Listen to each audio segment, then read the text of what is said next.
Hello there, everyone. This is Arcania CQ, and wow, that was a really cool run. But now we are going to introduce Yeb, which is going to do our next run of Monster Tale, which is coming up real soon. Or real soon, I mean right now.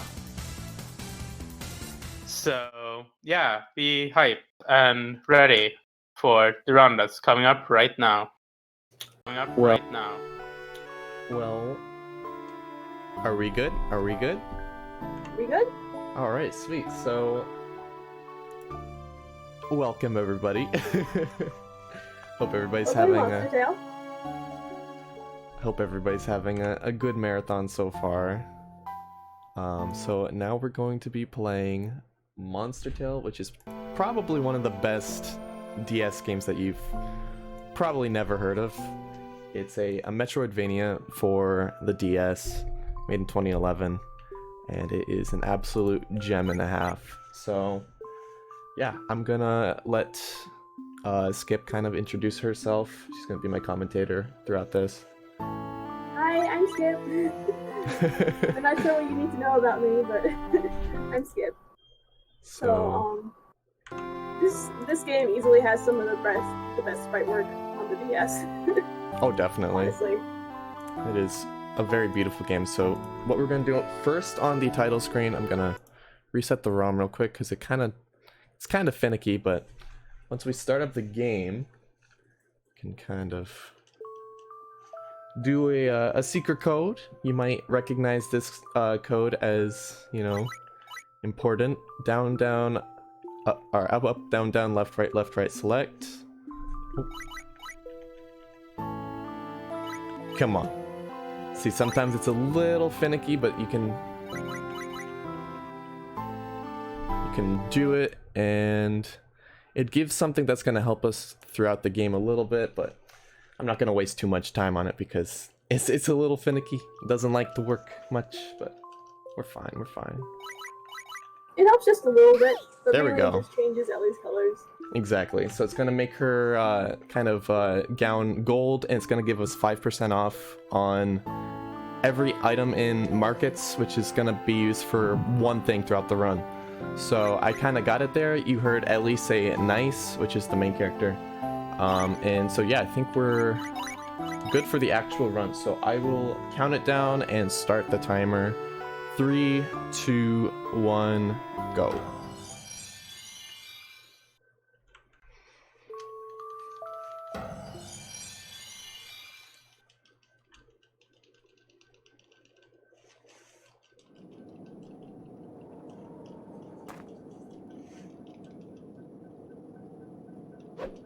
Alright, so we are playing as Ellie, and we kind of just woke up in a random place. We don't know what's going on yet, but all we know is we have this bracelet on us, and there's a weird statue.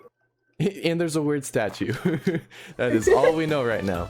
So, what we just got from that is the ability to shoot blasts from our bracelet. That's gonna kind of be our like little pea shooter throughout the game. It's not gonna do much, it's just gonna do the bare minimum.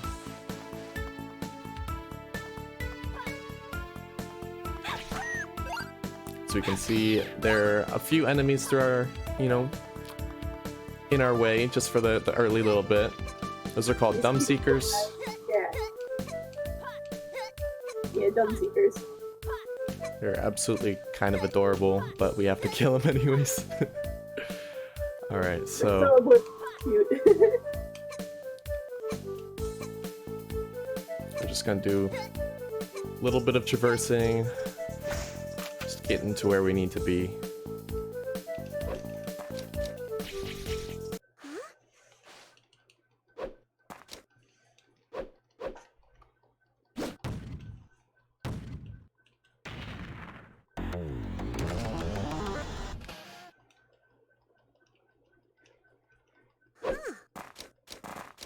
And this is our little monster buddy. This is Chomp. He's adorable, first of all. Second of all, he's gonna be kind of helping us throughout our adventure. We kind of just found his egg and he's like, you know what? This human, it's my human. So we're gonna chill with them, have a good old time. So we're just gonna get back. And now we have a good old Chomp buddy. So we're gonna get back to where we were before, just go down a little bit. And the good thing about Chomp is whenever you see something like this, Chomp can actually interact with it. So we're gonna see this a few times throughout the run.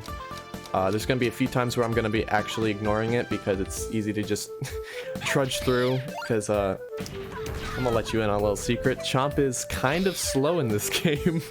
So we're gonna be kind of ignoring some of those interactable things. So what's great about this game is it's part Metroidvania, part kind of pet simulator, in the way that you can actually kind of use the bottom screen, which you can see Chomp is in right now.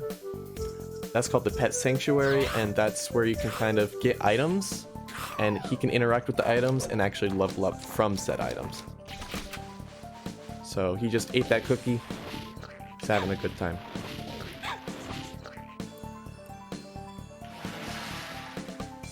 This first area is just kind of like a tutorial, just kind of showing what's going on.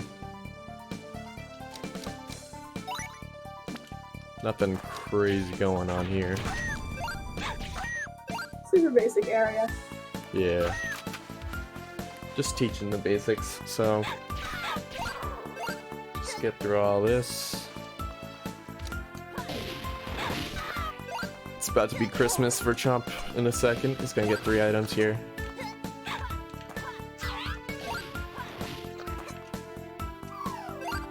What's great about this game is, you saw there, it's not very big, but you can kind of stand on the edge pixel of areas, you know, kind of like ledges, and enemies are not programmed to go to the absolute end of areas, so only like a couple times we'll just kind of like optimize movement by kind of like stepping on the front pixel of an area.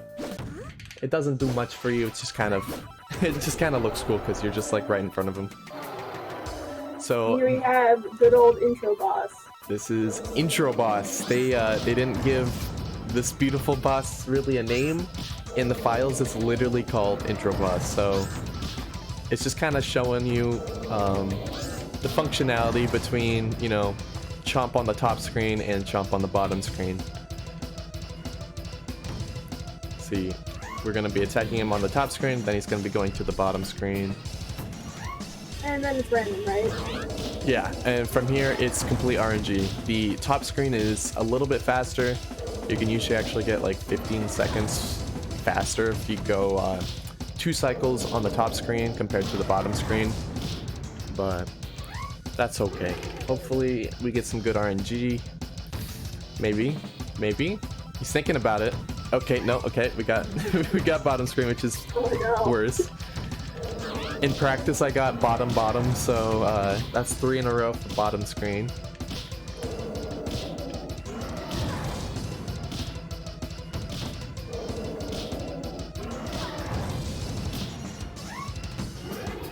So now we're gonna hope for top screen, maybe? You feeling like it, bud? You feeling like? Yeah, okay. Hey! Good luck, let's go. So what's funny about his kind of attack here is you can sidestep just the littlest bit and you'll kind of dodge his attack. It doesn't take much to dodge this guy. That's the first boss down. Yep. The very difficult and illustrious intro boss. So from here we just got Chomp's first ever ability, which is like it's called Torpedo, and it's just kind of like a tackle. It's good for juggling enemies, but at the current routing of this game, there's no real good use for juggling enemies.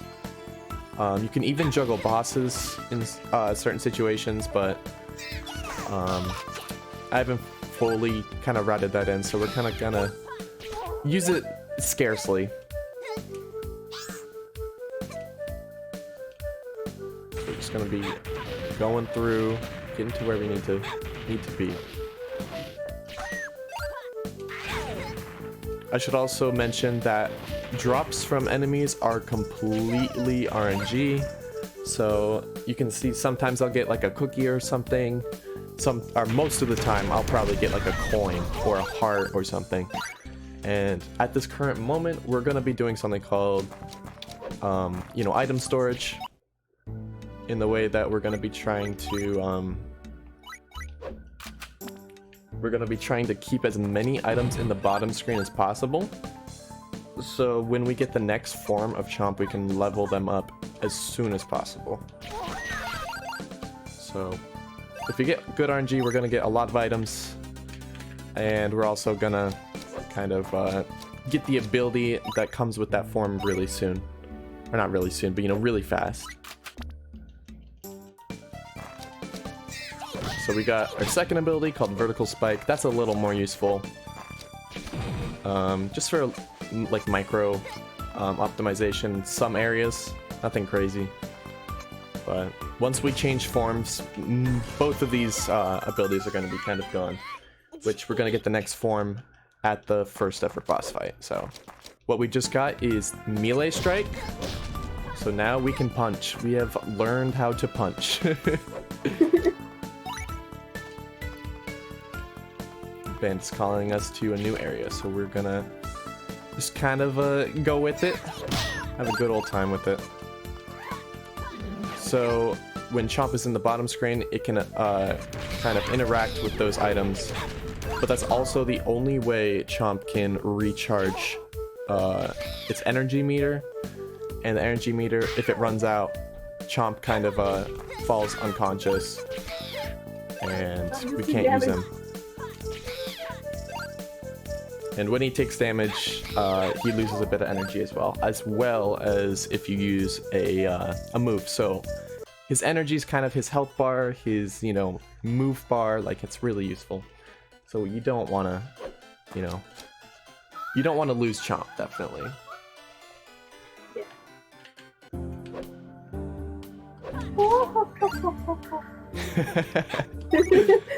It's such a natural laugh, of course.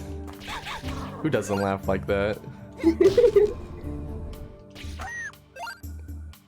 Alright, so here we need Chomp. A couple of these interactables through our way. We can't really get past that one. Hello? Okay. And you'll see that I'm kind of jumping every time I smack these barriers, and that's because it is lagless in the way that... Oh, he's gonna get recharge here. If I just stand on the ground and attack, it kind of like locks you in place, but if you do an aerial attack, it kind of allows you to do whatever. You can move forward, backward, whatever. So here's our next ability for Ellie.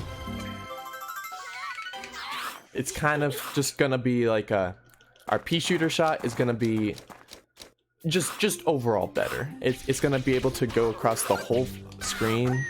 It's gonna be able to fly and just hit things we can't even see. So that's gonna be really nice. But in exchange for that, we now have our own energy meter. Exactly. So we have our own energy meter. Oh, Chomp frickin' used all my items. My goodness, I didn't even notice. So we're gonna be going up here.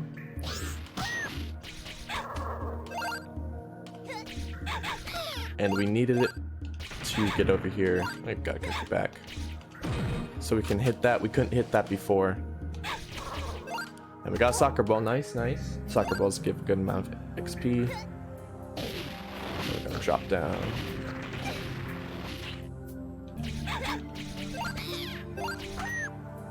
So those orbs that we get, those are kind of our energy, kind of regeneration.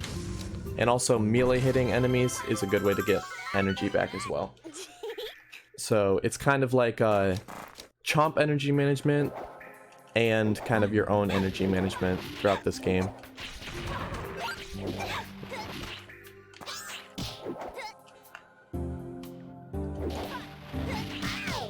Oh my goodness, Chomp just smacked him into me.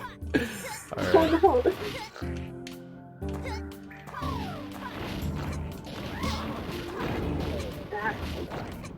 Alright. So now we're gonna go back. Got a soccer ball back. Another soccer ball, nice. Thank you, thank you. See, good RNG in these early areas is getting as many items as possible.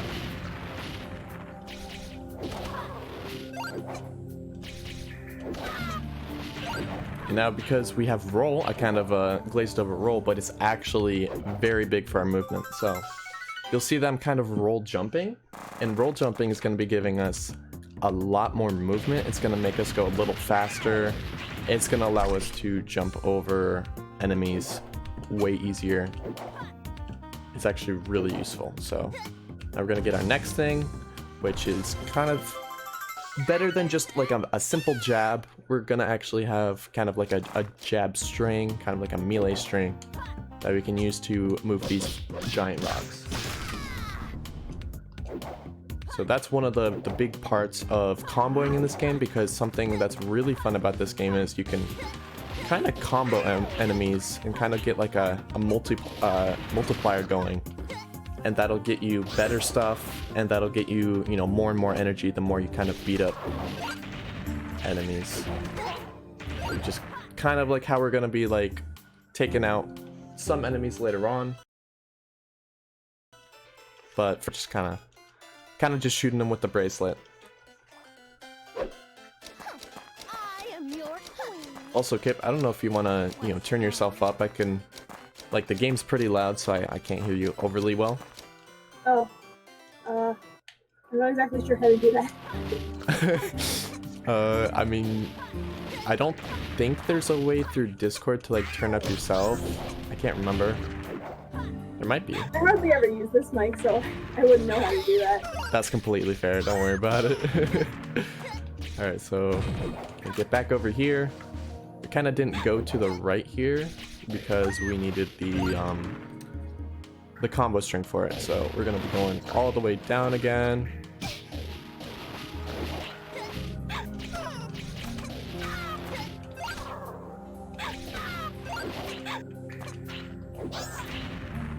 And we're going to be rolling to the right here. So now we're going to be meeting Jinx, which is the only non-hostile monster throughout this whole monster world.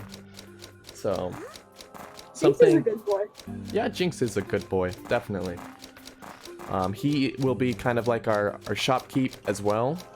You can kind of talk to him, buy different things. You can buy upgrades for Ellie. You can buy... Ooh, another soccer ball. You can buy items for Chomp. You can kind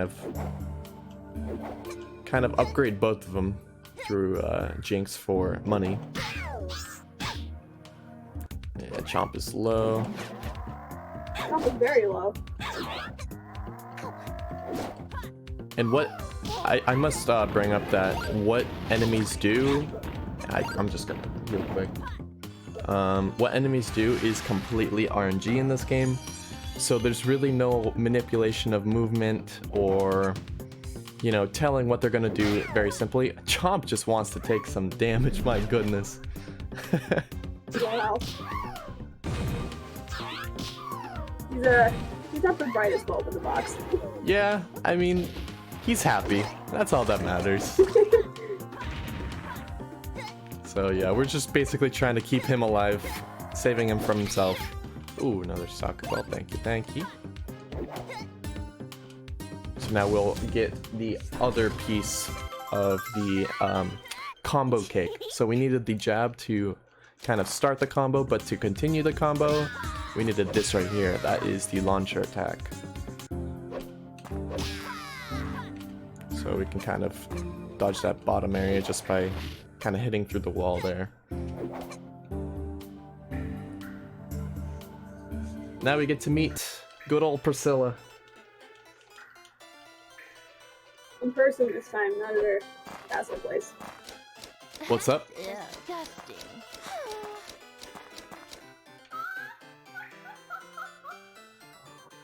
She kind Not of at her makes... castle place. Just after we open.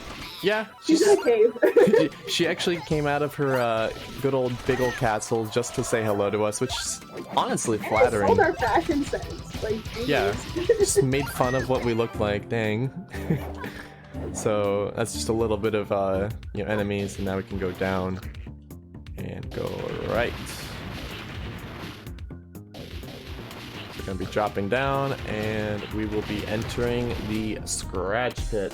So every single world has 3 different kind of sub areas, and there's like the first one where you kind of just like you enter the world, that's where you're at.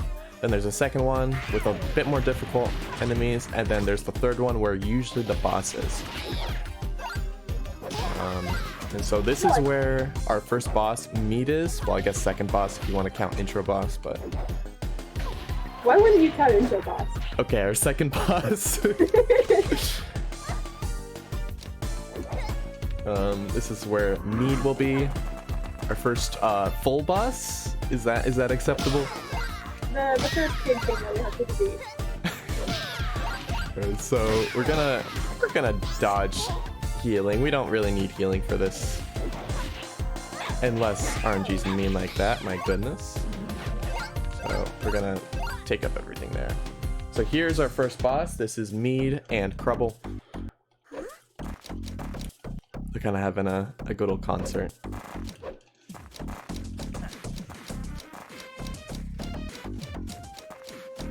Also, Kip, do you want to link the marathon link into my chat? It seems a couple people are kind of chilling in there. Alright, I will do just that. Thank you, thank you. So we're just gonna kind of bullet hell this guy. Kind of beat him up as much as possible. So what's hard is we kind of have to kind of manage Chomp's energy, but also not let him use any items. So it's kind of like just to get that faster cycle later, we kind of have to keep the enemies in the items in priority here.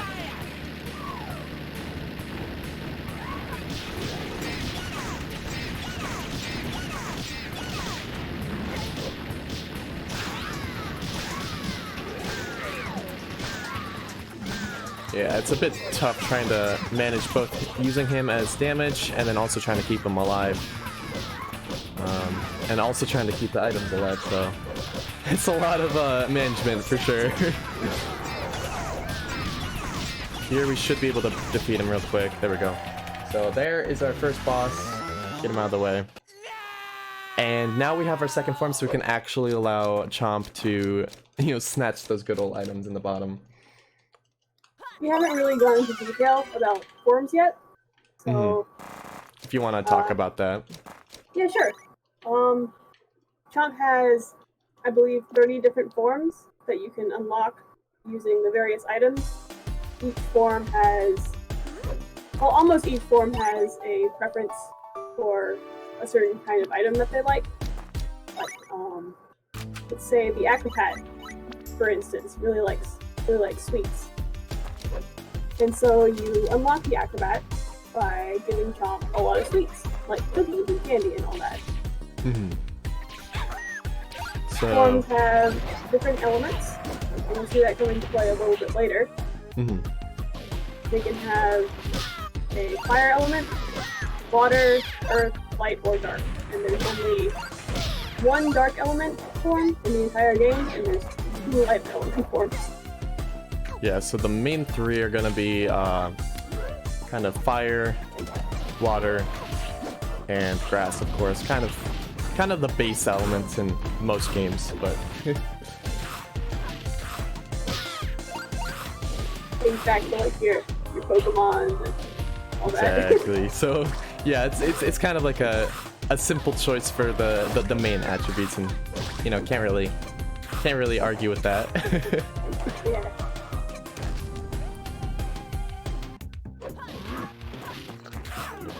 So we're gonna be getting out of here, and we're gonna be going to our second world now that we absolutely destroyed here. Don't worry, we're gonna be returning. Don't you worry. Just like some older, or really even current Metroidvanias, this has a bit of backtracking, and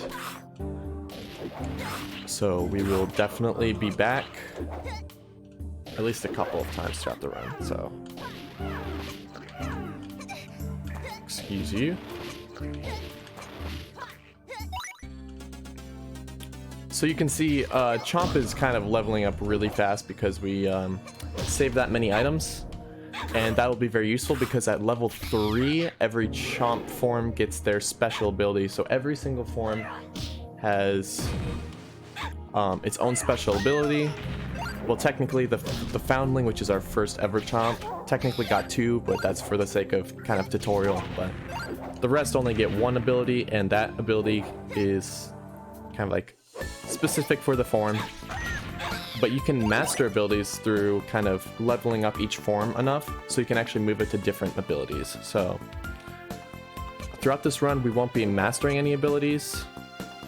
So we'll basically be using what's on this Ballista form, which is the first ever teen form. Basically, its ability is... Alright, it's kind of teaching us about attributes, which are kind of added to the game now.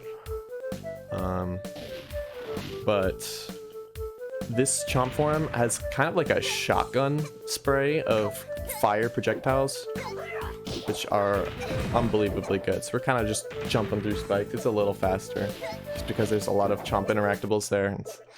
It's not worth the time, Chief. It's not. So welcome to Dianuford. This is our second area. There's a couple easy peasy crabs. We're just gonna kind of ignore them for now. We're gonna let Chomp do his thing down there. Hopefully get some more items. That'd be nice. Gonna let him finish that cookie. Maybe some help. That'd be good too. What's up? Some help would be good too. Yeah, I would like some help. That'd be appreciated. There should be a library soon, so I'll just stop in there. We're gonna be going up right now. We have to hit a lever, and then we're gonna be going back down.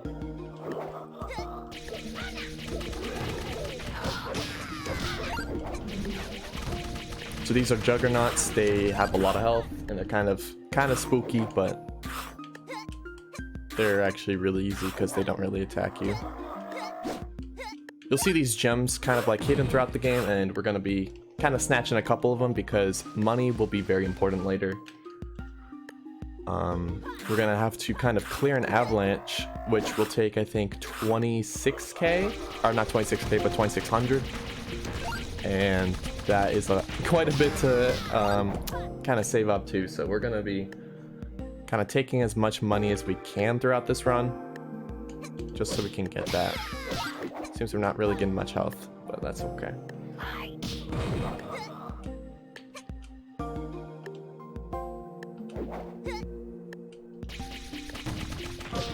Alright, so we're out of energy, so we're gonna be kind of gonna be chilling with some good old melee attacks for now. So we're gonna save quick, get our health back.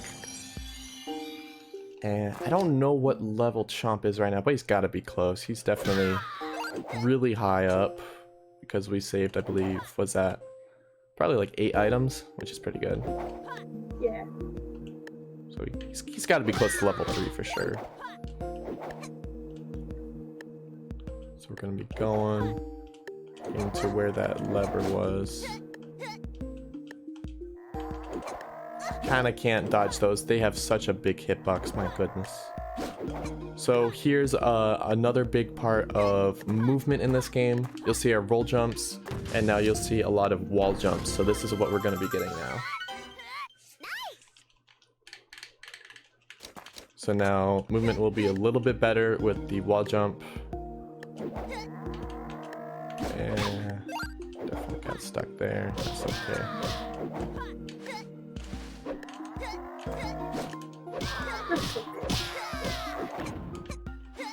So definitely room movement will be a bit more optimized from now on.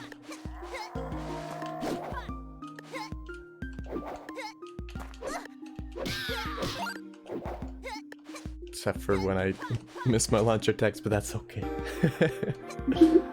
Alright, so now we're gonna go back. We're gonna be using that wall jump in the Ancient Ruins. Ancient Ruins is kind of like the base area where kind of like everybody like every single world kind of branches off of.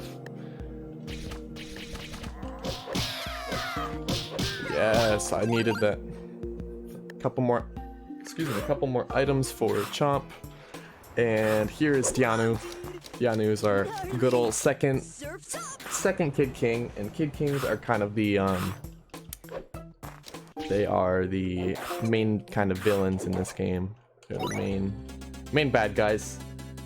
They were also, hey, we got it this early. So now Chomp is level 3 and we have resistance to midnight. So this is what it looks like. It's literally just a shotgun of kind of bullets, and it's fantastic. It absolutely melts everything in its way. So I just used a bit of movement tech there to only take 2 hits. Now we're going to be going up here.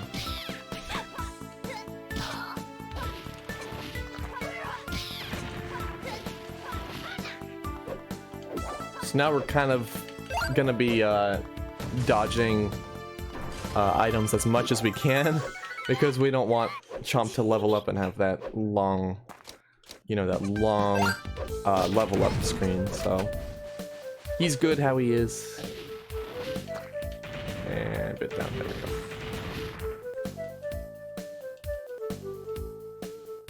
But did I do what I needed to? 1 second. Yeah, I got blast cancel, never mind. I'm silly. I took more damage than I wanted to. Thank you. So we got our next ability, which is blast canceling, which will kind of be our admittance to our next area. Going back to Dianu Ford. Blast canceling is super useful in a lot of ways. Yeah, definitely. So what it can do is kind of later on we'll get the down smash, which is another move that we'll get. And we can actually use that to... I got another item, that's okay. We're gonna get a lot of items kind of as collateral. But down smash can actually be cancelled. The animation can be cancelled to the blast cancel, which is actually faster of a recovery than the actual down smash. So it kind of skips the animation as much as possible. So it goes by fast. So we have some new enemies here, but we can kind of dodge them a bit. Blast cancel also provides knockback, I believe. And knockdown. So when something gets blast canceled, you'll see that I'm gonna use a quick. Or okay, on a different enemy, because that one has special properties. That one goes to the bottom of the screen. I'm not supposed to go here. So we're going to be finding levers to open up that area. There's a heart there, but nah, I'm just going to keep it, because we have a beautiful thing here to save it.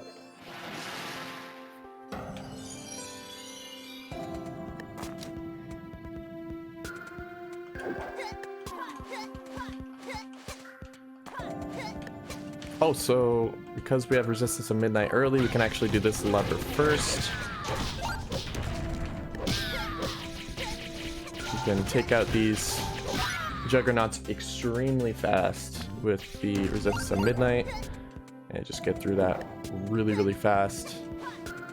And grab our first lever. So these levers, we need 3 of them. Then we can get into the aqueducts. Are the tube work.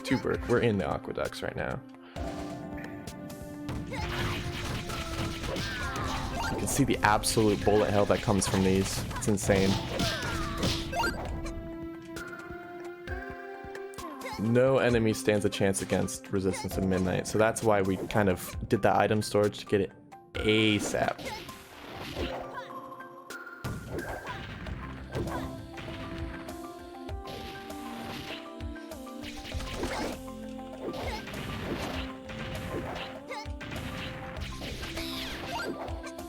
Alright, so we have our second lever.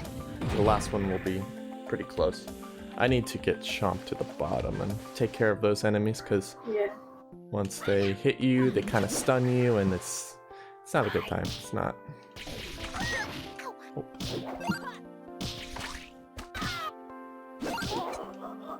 And there's another one. Thank you so much. My goodness.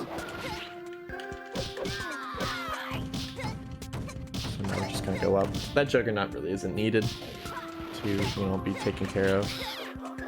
He's in his own little corner. And here's our third lever. So from here, we're going to be going to tube work. We're going to get an ability, and then we're going to kind of yeet out.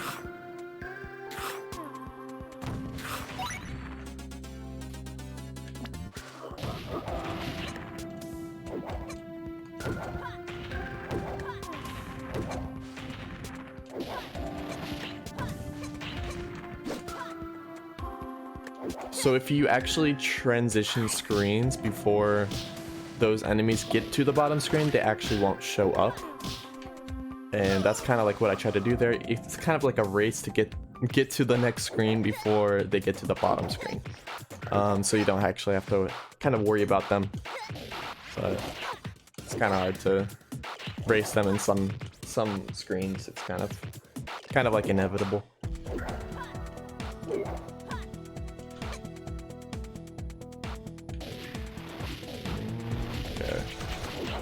Oh, I thought I shot him 4 times. Okay.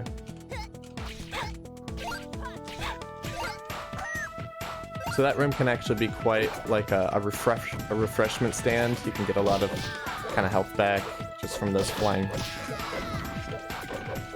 enemies, but we didn't get really anything. We got silver coins and that's it.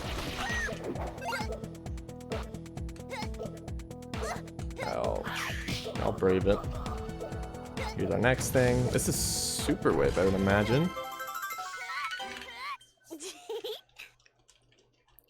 Yep, so we have super wave, and this is a really good move.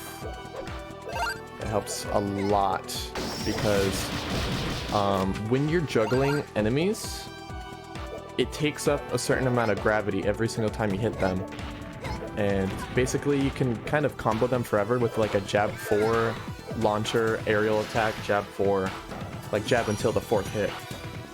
But you slowly lose a bit of height every single time, but you can avoid that fully and completely by just using Super Wave. Super Wave kind of resets the gravity and is insanely good.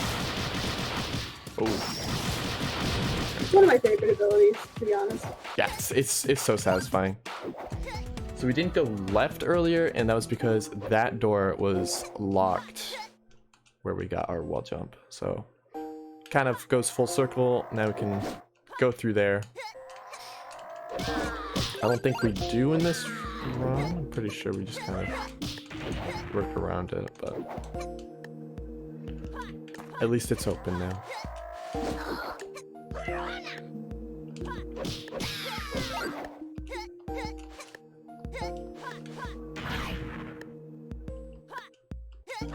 Yeah, we're gonna let him charge while we get to the next place.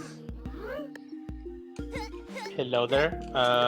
We are having a little bit of a technical difficulty with the timer at the moment. So Okay. we're sorting that out as we can.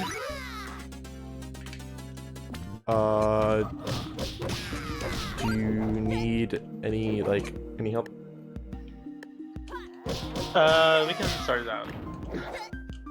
Because The timer on my end. maybe you could like capture what mine is doing right now, and then get it on screen. It's up to you.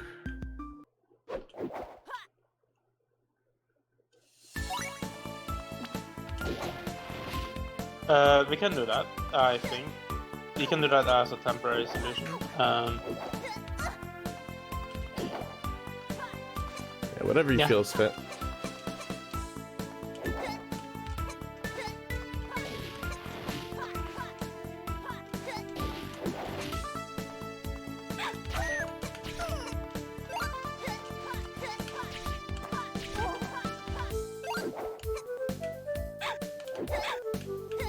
It's around 36 right now, which I think is, you know, all right pace for around here.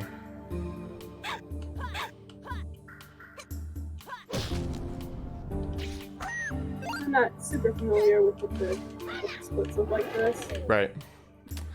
Yeah, at certain times like this is kind of like the middle of really anything interesting and, you know, exciting, so I don't really know exactly the pace here because I don't really look at the time around here, but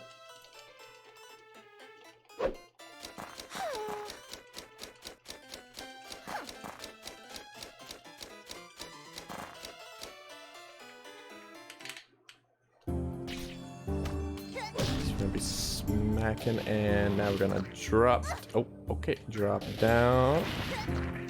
And we're gonna be going back to the scratch pit ASAP.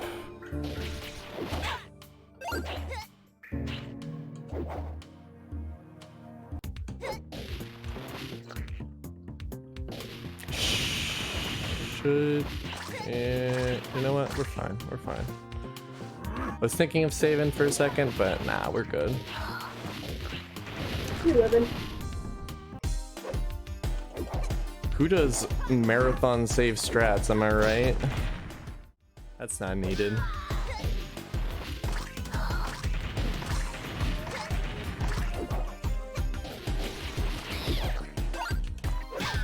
And we're making our way up. Here's where we can use Super Wave soon. Coming up, coming up.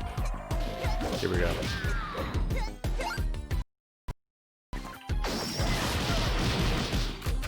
Something that's kind of finicky with the Super Wave gates there. You have to be like right up next to it, or else it actually won't break through. So we're gonna be rolling right when we get the ability there, so we can get on top of the down smash. So now we have down smash. And this is what I was talking about, that it can be blast canceled. It's just a few frames faster. It's nothing crazy, but it's faster. Plus it gets that second hit off. All it really is, you know, the only expense that you kind of go against is, you know, the energy that's used for the blast cancel. But in most cases, it's definitely worth it, just so you can recover faster.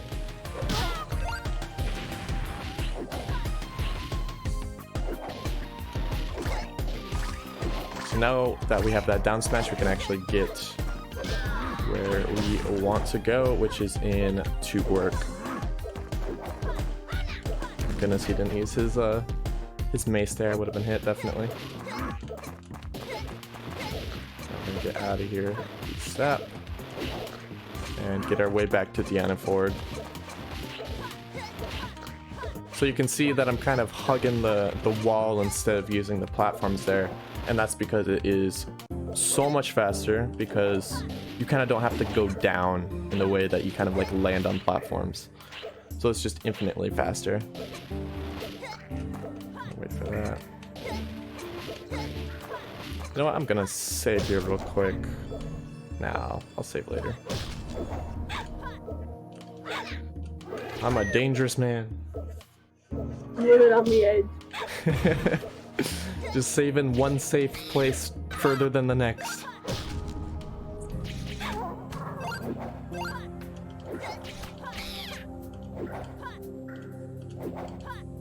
So I should mention that I do have the world record in this game, and it is an extremely fun run. If you feel like even playing this game, because this game is just fun in general, feel free to pick it up and give it a shot, definitely.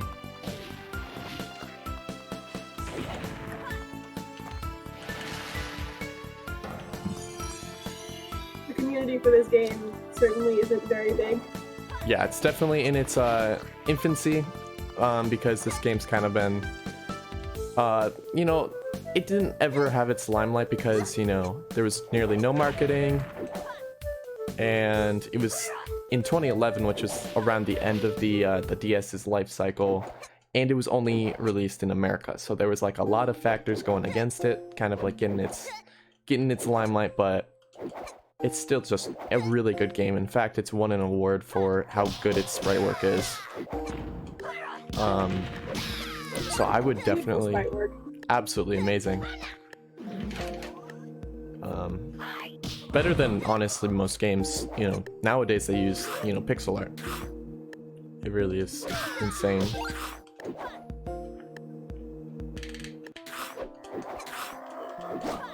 So yeah, I definitely suggest this game for, you know, just playing. And, you know, I'll definitely teach the run to really anybody because it is very fun. Hard to believe that this game is almost 10 years old. Oh, I've never thought about that. Yeah. That's weird. That's weird. Yeah. Yeah, I don't think I want to think about that. My goodness. It's already 9 years old. My goodness.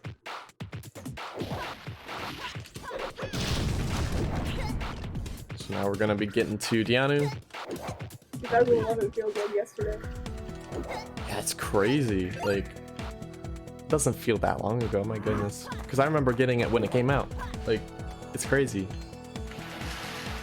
Yeah.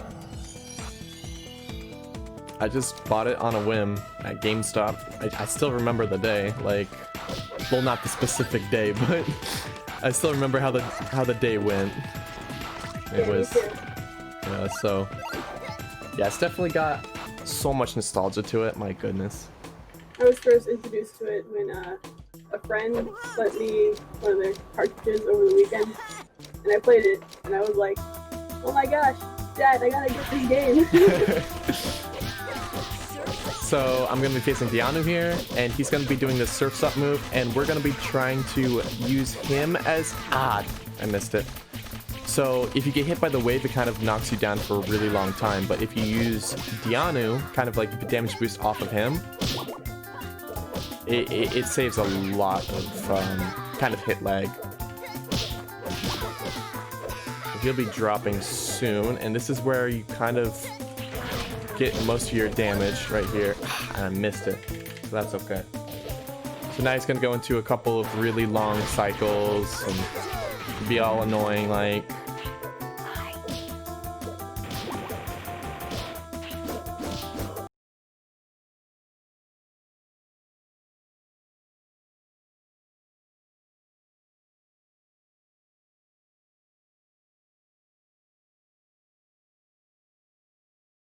I missed it. So if you get hit by the wave, it kind of knocks you down for a really long time. But if you use Dianu, kind of like the damage boost off of him, it saves a lot of kind of hit lag. He'll be dropping soon, and this is where you kind of get most of your damage right here. And I missed it, so that's okay. So now he's gonna go into a couple of really long cycles and be all annoying, like. Now he's going to be doing the wave again, which is actually, you can do it in one cycle if you actually are able to keep him in the air when he gets kind of flopped out like a fish. If you just hit the absolute heck out of him, you get a really fast fight. But it's really hard to do, so I'm happy how that went. We definitely got a good cycle. He usually does that the undertow move twice in a row, and that's unbelievably, time taking. You can't hit him during that. Oh. So we're gonna be going back to the teen form so we don't level up a whole bunch, for no reason on the adult form. Plus this way we have Resist to Midnight, all set up and ready already. So that was Dianu forward, and that was Dianu himself, and now we're gonna be going to our next good old area. And soon enough.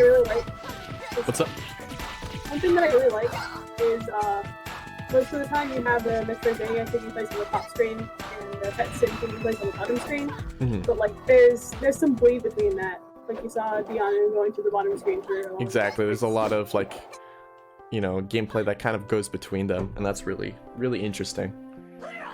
So it's not just like a pet sim. You can actually, it's actually used in actual gameplay, and it's really sick.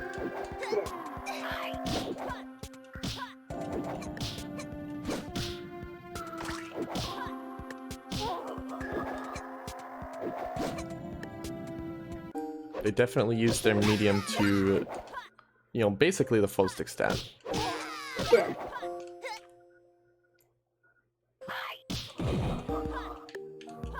So we're gonna be leaving this place. We had a good time at the beach, but we will be back.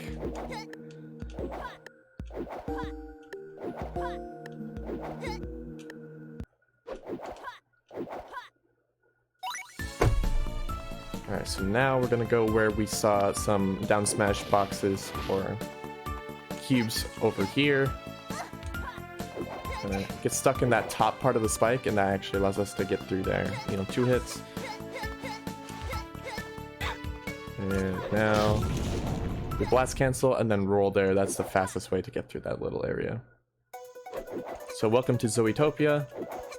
This is honestly probably one of my favorite places. I think this might be my favorite world in the game.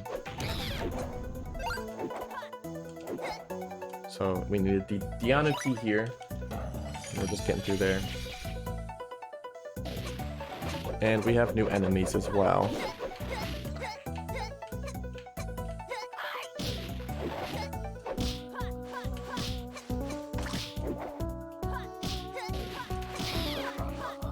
We're gonna be making our way up, making our way downtown. Walking fast. We're gonna go all the way up, and we're gonna be meeting Zoe here.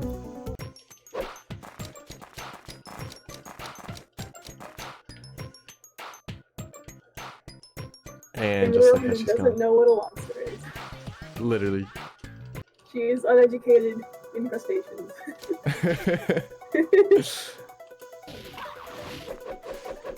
Yeah, we'll see her her friend lobster later, and let me just tell you right now, it's not a lobster.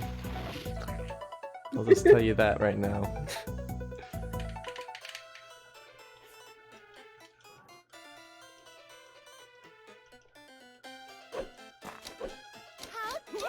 So Priscilla's just yelling at Morcade Kings for not beating us up, but you know, that's okay. He's walking. Yana's walking, he doesn't have his fish legs. Yeah, it's weird. He's not swimming for once, my goodness. You'd think he wouldn't even be able to.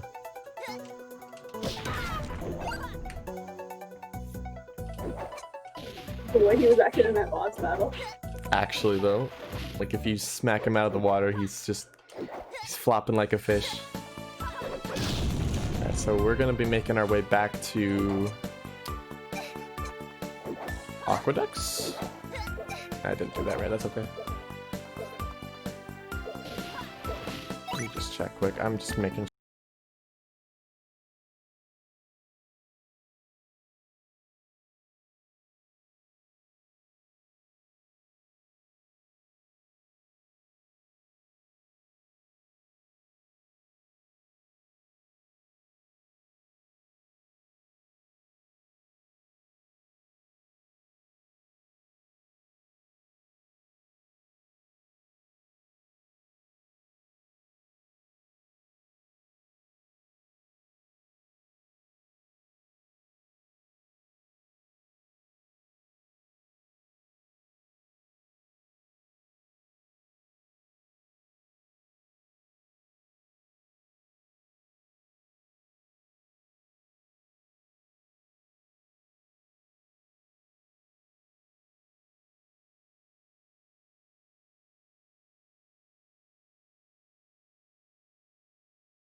so we'll roll jump over most enemies, even though we can actually get a dash jump, which is essentially just as good as a roll jump, but it's a lot harder to time, and it's kind of awkward because you can't really jump at the nearest convenience with it. So now we're going to be going back to Zoetopia and getting Chomp to get us out of here as soon as possible so that enemy doesn't get to us. Thank you, sir.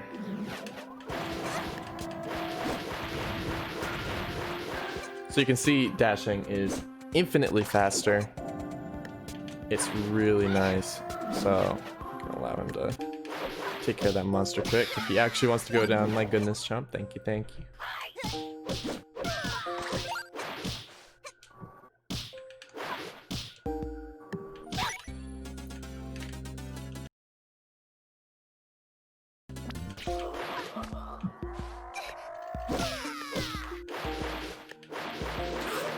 And we're making our way back. And we're going to be going to the second area in Zoetopia called Autumn Thicket, which is probably one of the nicest looking places.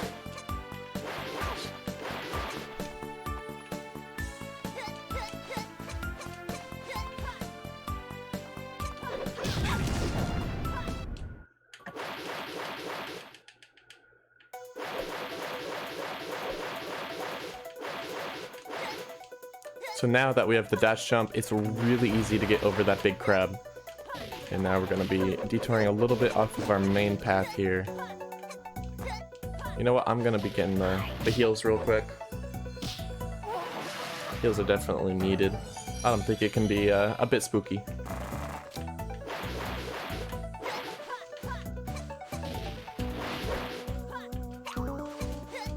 So we're basically going to be going the way that we were going, but now we're going to stop at that magic pixel I talked about at the beginning of the run and get through here. So this is Autumn Thicket. Enjoy your stay. So those guys shoot seeds which actually grow into like mini plants, and they shoot projectiles up to the top screen, and they're not very fun to deal with, that's for sure. Jump through spikes. So we're just gonna get over him. He's a bit spooky, he's a bit annoying. Damage boost off of the seed shooter. Oh my goodness. Okay. At least the seeds are actually one-shots for Chomp to kind of get rid of ASAP. And now we're gonna be getting the floating platform. So this is used in one area. It's unfortunate that Zoetopia is probably one of the coolest areas, but has the least useful abilities. Like Mighty Lungs? Yeah, Mighty Lungs. So, I mean, that's technically in Ethanica, but it's used in Zoetopia, and it's just like, why though?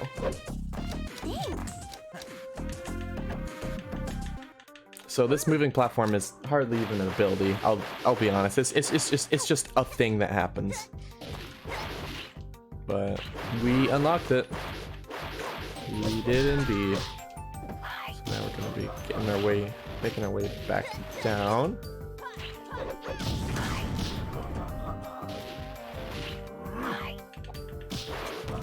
You can't jump over them. You kind of have to wait here. Ooh, barely made that one. Okay. I'll be stopping at the library here. Better safe than sorry in the marathon. That's for sure.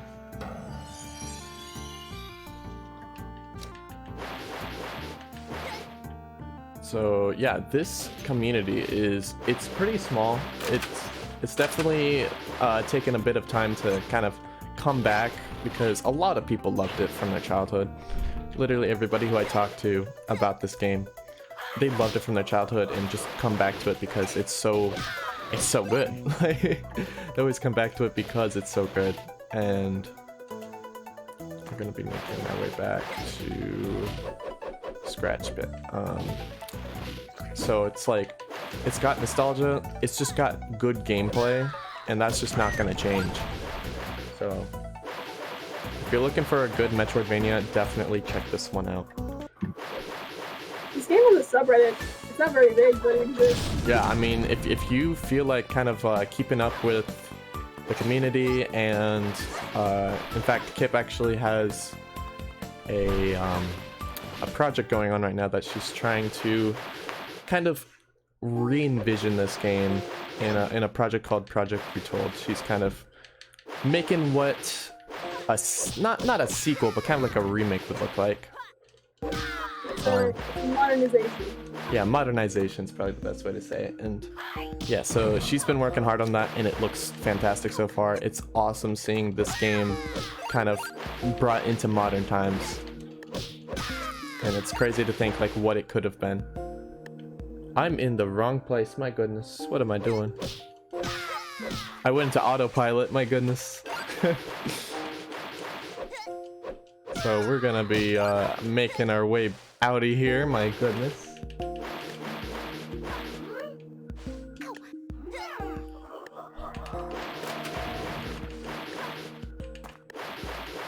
So yeah, there's a lot of updates for Project Retold in the subreddit if you wanna, you know, feel free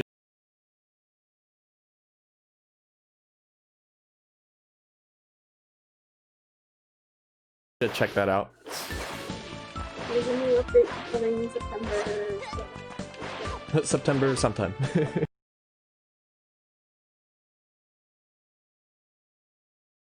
September sometime.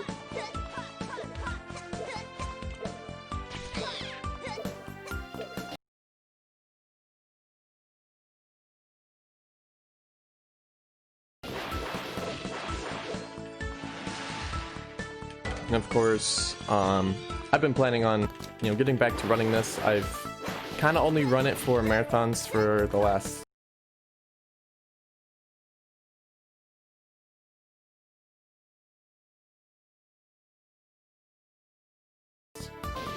month, actually 3 months, honestly. But yeah, I'm definitely planning on getting back into it. So if you're interested, I will gladly teach you the run. I will gladly, you know, have some good old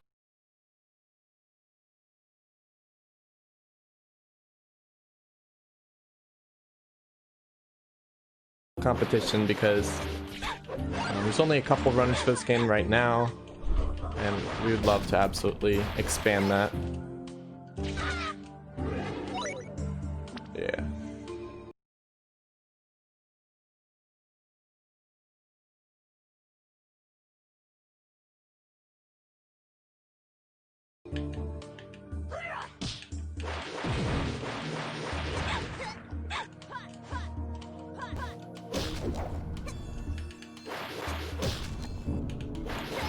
It's definitely an easy game to pick up. I actually picked it up.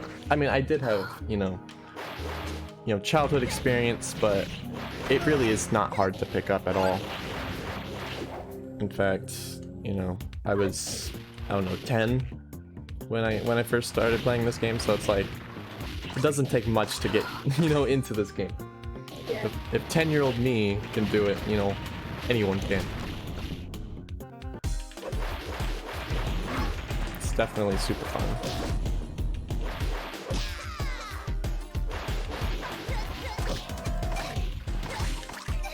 Oh my goodness, there we go. Isn't this where it is? Am I drunk? It is too early for me, my goodness. It is too early for me, but that's okay. We're fine.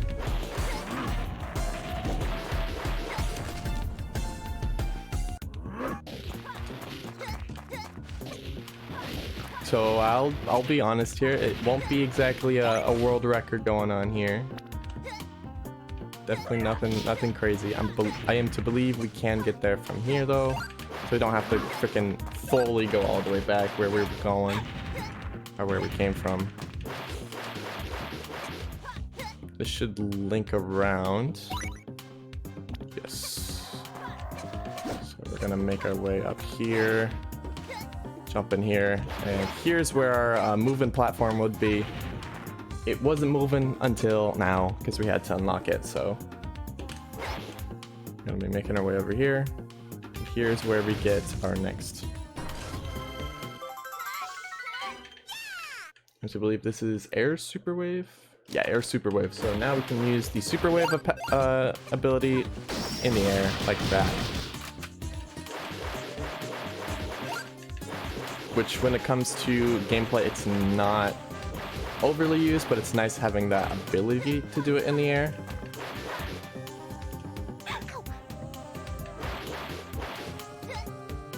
we're gonna be getting out of here. And we're gonna be going back to Zoetopia.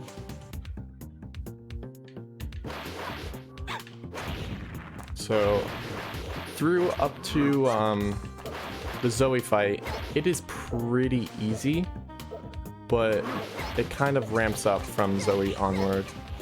Because you then... Oh, Chomp, how about... No, come back to us. But from Zoe onward, it kind of gets more difficult. Because then you have to face Ethan, which is our last Kid King before Priscilla.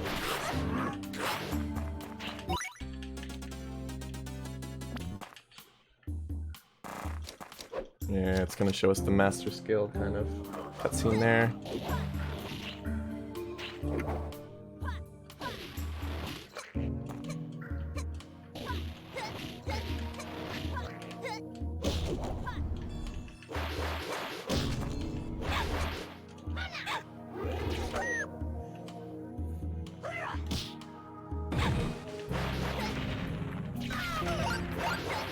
So we're gonna be making our way out of here as fast as possible, and then we'll be going to Zoetopia again. Shouldn't be too far. Oh.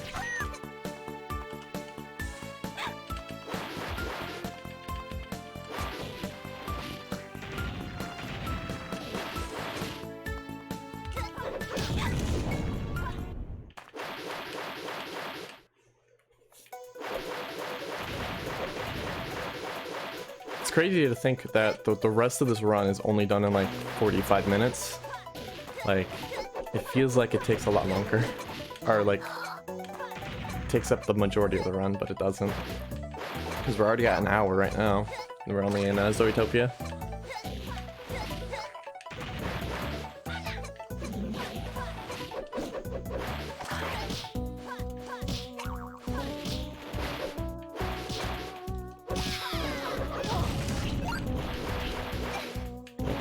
Through, and now we are in Treehouse Grotto. This is the third area in Zoetopia, and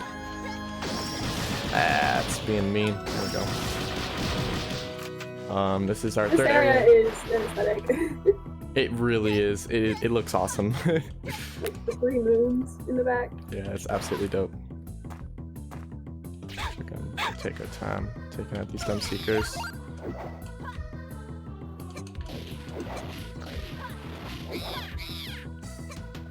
There we go. So now we're gonna dash through those guys. It's actually pretty easy. We're gonna talk to Jinx. He's gonna open up a door, which allows us to find a lever, which opens up another door. And then we can face Zoe. So, opens up the blue gate. Then we get out of here. Then we dodge them. Go through this little crack. And then we use that open gate to open another gate.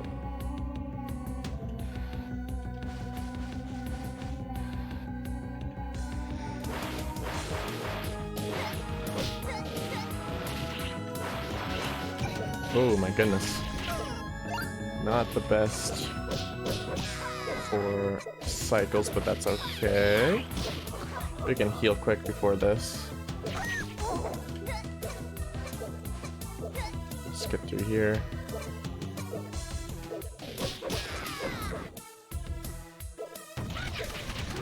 Yeah, we're all safe. We're just taking a little slower, just so we don't die right before the Zoe fight and healing and stuff. That'd be unfortunate. Alright, so we're good.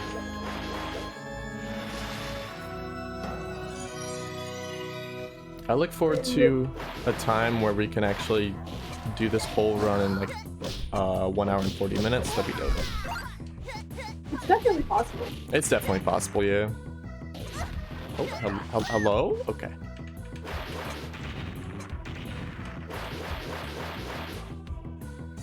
Alright, so here is lobster. You might think it would have been a crustacean. No, it's a bunny. It is a bunny. A young girl and her bunny. lobster. Kill the rabbit.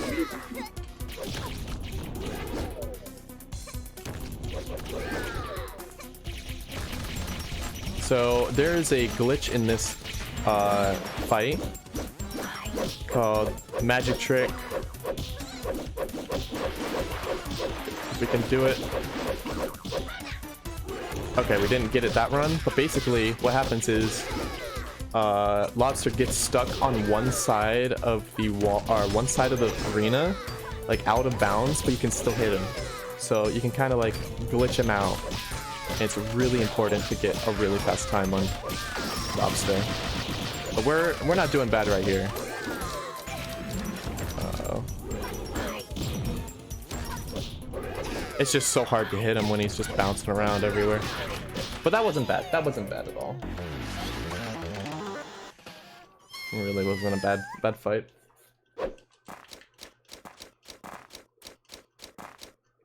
So he bounces and rolls, and gosh, it's really hard to get the magic trick, the Zoe glitch, whatever you want to call it. It's really hard to get in a marathon, definitely, because we don't fully know what causes it, but I have ideas, and I'm never able to really get it to work. So we're gonna be making our way out of here. I'm gonna be saving here just in case.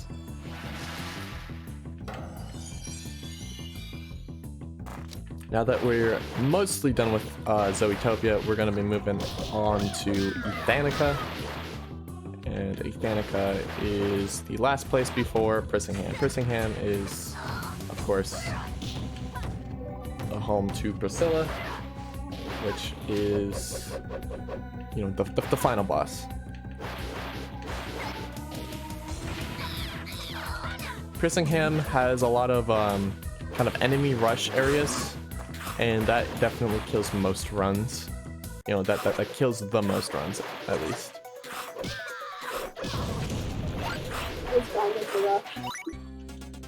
It's quite spooky.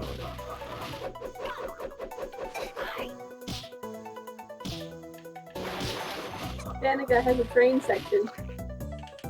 Yes, it is a wonderful train. That you're on for like 2 minutes. Yeah, literally 2 minutes. When I was a kid, I was on that for like 20 minutes or 30 minutes or whatever, because I didn't think it was as straightforward as it actually is. But yep, you're on train for a very short amount of time, but we'll get there. Now we go off to the next place, which we couldn't get to before without the Zoe key, so going this way.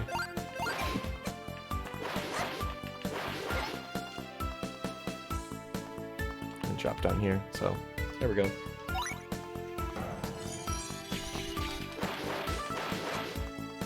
So that's the Priscilla door, or the Prissingham door up there, and this is Ethanica. Of course, we have to go here first. And those are probably the I don't want to say strongest, but probably some of the most annoying enemies in this whole game.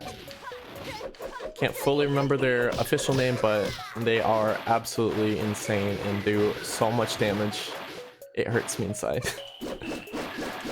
Probably look up what their names are. Yeah, definitely. Oh, that was my bee. So we have to bring that down and bring us up. There we go. So we're gonna be meeting. I couldn't find it on the site that I was looking at, but yeah, it's gotta be somewhere, definitely. those little crabs are called turtlers, apparently. The little whats? The crabs. Oh, really? Yeah, they're called turtlers. I did not know that. My goodness. So here's Ethan. He's our fourth boss. He has a good old DS there. Just subtle, you know, self-market, yeah, self-product placement. Gotta love that. It's quite wonderful.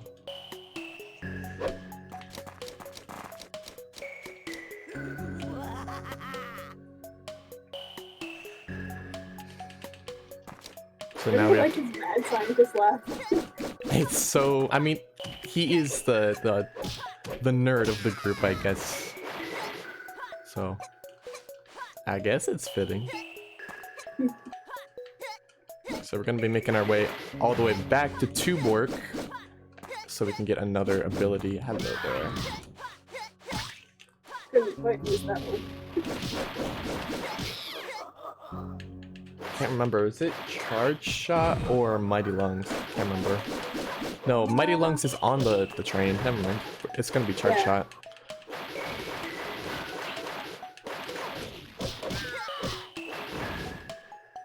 So we're gonna be speeding out through here and making our way back. Here's another one of those secret gems that we're just gonna grab for money's sake.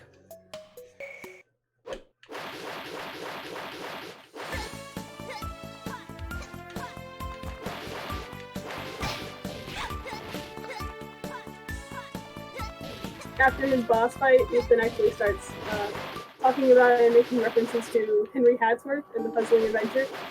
Mm-hmm. You want to talk about that? I barely know anything about it, not gonna lie. Alright, well, Henry Hadsworth was developed by EA, and it's also a platformer for the Nintendo DS, where you solve a little puzzle on the bottom screen, and you have platforming on the top screen, very similar to how Monster has divided into separate genres of gameplay. So the lead dev of that game, well, at least one of the lead devs of that game, actually was the lead dev on this game after they left EA. So it's kind of like a little nod to their older project, and it's really cool.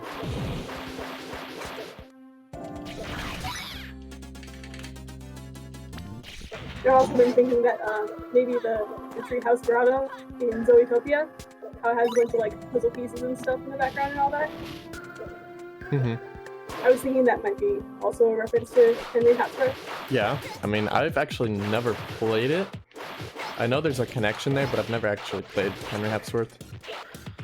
It mostly takes place in the quote-unquote human world, but occasionally you can like find these portals and go to the monster world, and there's like all these puzzles.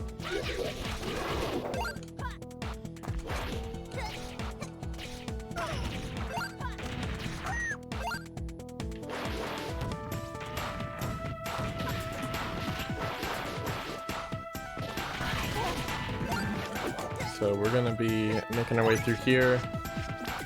Just gonna jump through spikes quick. Yeah, we have enough. So if you don't have enough energy there, it kind of ruins your time a little bit, but that's okay.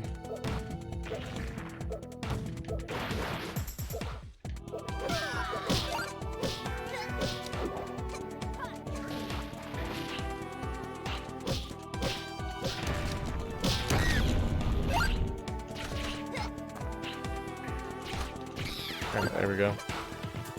Kind of a little tight area. We can work through there, and we're here. So here's Charge Shot. Charge Shot is another kind of upgrade for our pea shooter Bracelet Blast. Allows you to kind of hold down the button and let it go. And that's the only thing that can destroy those gates right there. So we're going to be working through these guys quick. Just for a bit more money. It looks we're a little low. And get our energy back. Thank you, thank you.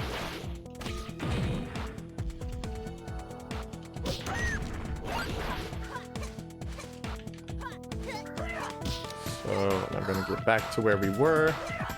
We're gonna go back to Ethanica. That's okay.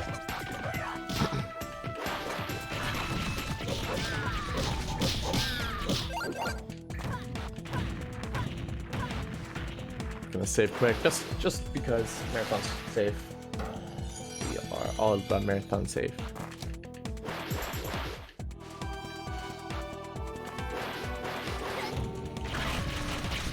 Sadly, you can't dash jump over those guys. It kind of looks like you'd be able to, but nah, it's pretty mean.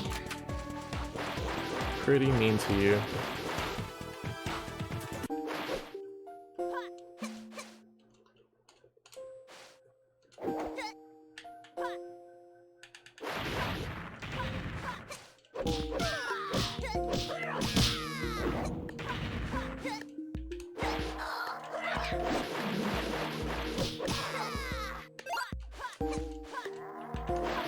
It's such a natural reflex to like wanna grab the items on the ground, but it really doesn't do anything, you know, for us anymore. Like I really want to grab everything because it's kind of like the collectomaniac in me. I just want to snatch everything, but.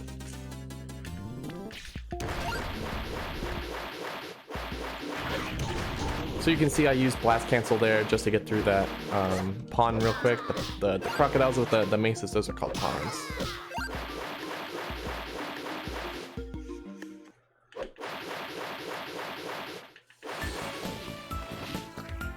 Gonna make our way down and back into Ethanica. So here we're gonna be using the charge shot to go on the train. Let's go! Choo-choo!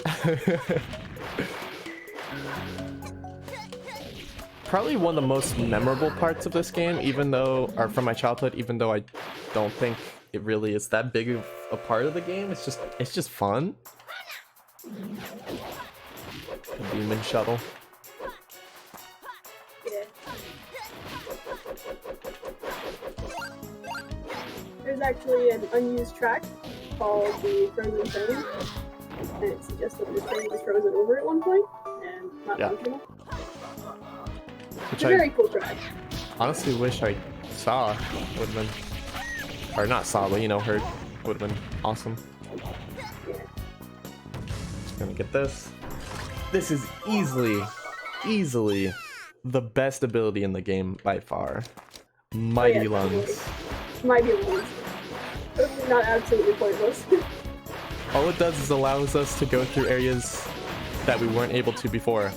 Not in a cool parkour way, just literally because we couldn't go there before, because it did damage to us. Oh my goodness. Come on, there we go.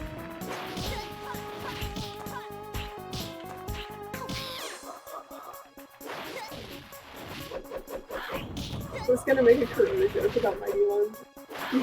Freaking gas. Yeah, Like you need to wear a mask or something. I don't know. Yeah. So yeah, it's quite the joke of a ability. Definitely, it's just seen as quite literally useless because it doesn't do much. It really doesn't. Give me heart, thank you.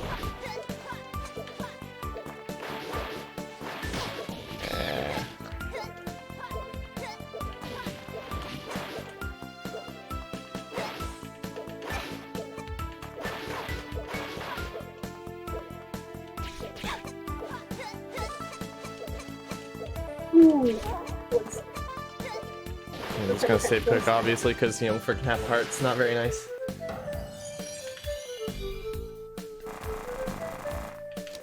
Alright, so now we're gonna be making our way back to Zoetopia.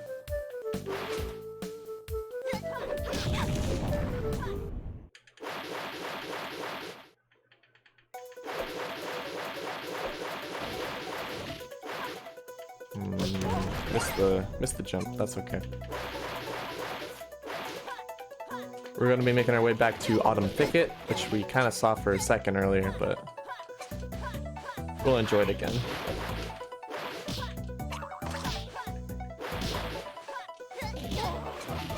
More of those seed feeders. Yeah. What's their names? I can't remember.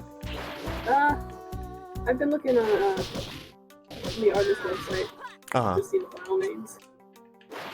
I don't see it on them. Really? No, they only have a few. Have you checked the Spider's resource? That's where I found all the names. I'm gonna be going down this time, and oh no, all this noxious gas, we can't get through it. Not without our mighty lungs. Not without our mighty lungs. Oh my goodness. Alright, so we're just gonna charge through those guys. And now we get Air Blast Cancel, which is actually a bit more useful than Air Super Wave. Still not that great, but it's something.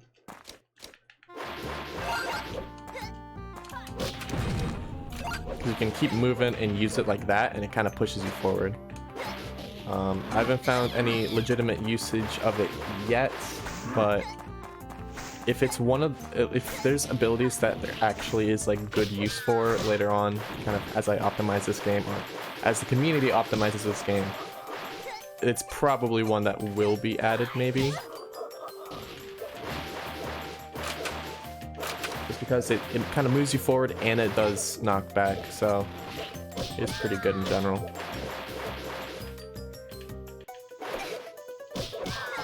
Now that we have that, we can move. Okay. So this is great.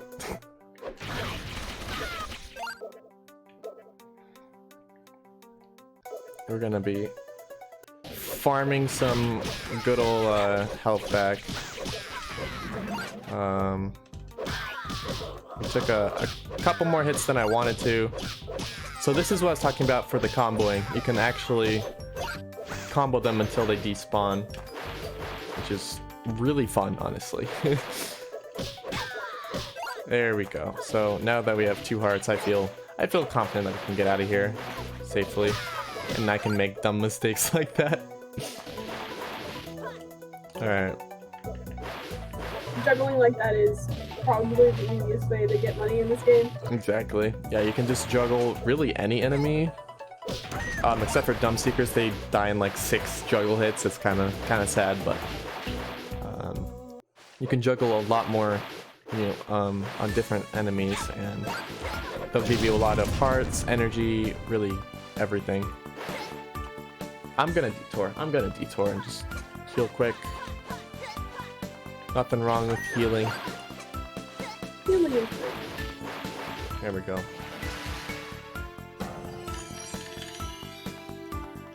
Marathon safe. Exactly.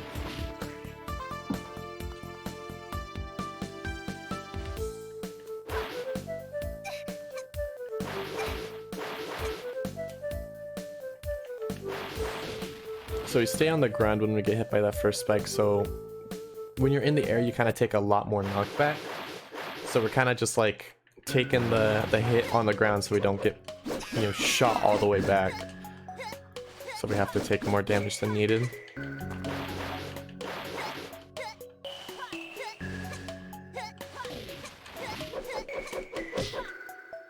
So I'm looking at Spider's resource right now, and those lizards are apparently called jumpers. The what? The lizards. They're called jumpers? Yeah. That's fitting, actually. Makes sense. They jump. That is their job. What are the flying lobbers called? I know there's lobbers, but I'm pretty sure the flying ones are called something else. I think they're just all called lobbers. Yeah. Oh no, they're called gargoyles.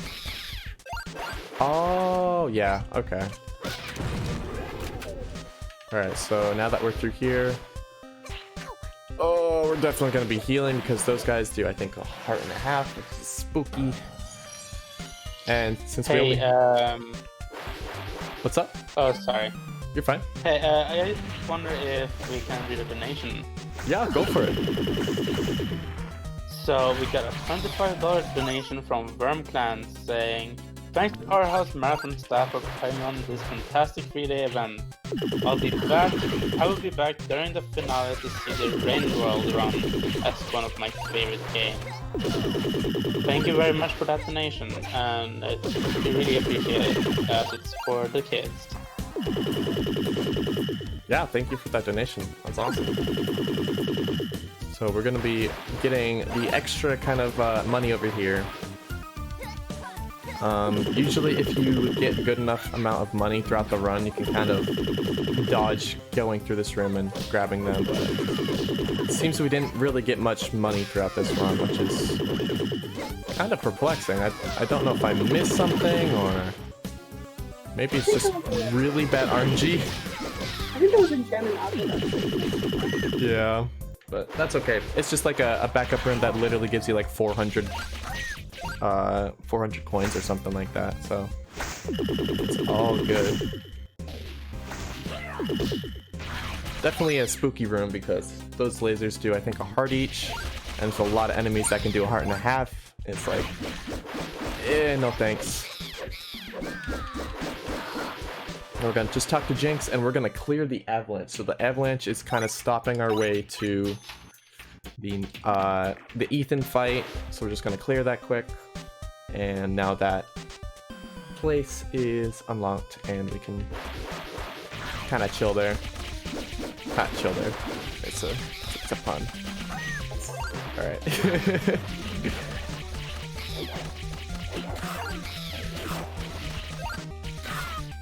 So, kind of just duck under enemies if you need it. But projectile-based ones, definitely better to do that. Ooh, that was not a good time.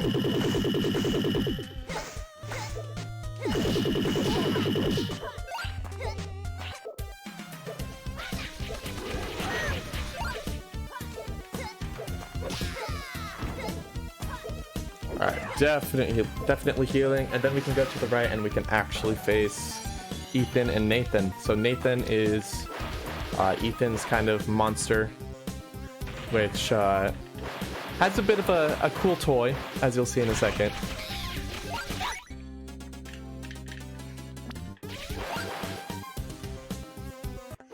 He has a mech. He has a full mech suit. It's dope. This is probably one of my favorite fights in the game.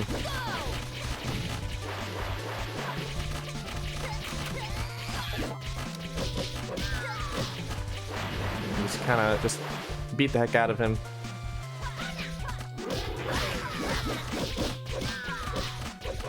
And here we kind of have to dodge some pretty annoying projectiles. They're pretty spooky, but once you figure out their kind of pattern, you're totally fine.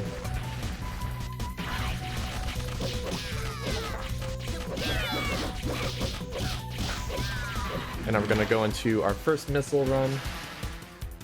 It's gonna be pretty easy. Just shoot them twice, and they'll fly back to Nathan. So pretty simple part. I really like the perspective of this part of the boss fight. Right. It's really fun. So now we get to Getting to that hectic speed. do as much damage as possible. Okay, so we barely didn't get him before the second missile. Oh my goodness. He's at the pixel of like a pixel of health. Ooh, I didn't shoot that enough. That's really unfortunate, but that's okay.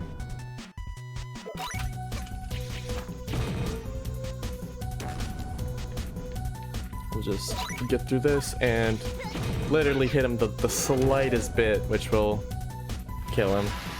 I like how Ethan is commanding the robot. Yes. Yeah. Imagine freaking wiring a mech suit to be programmed by a DS. My goodness. Sounds like a lot of work. But there's Ethan fight.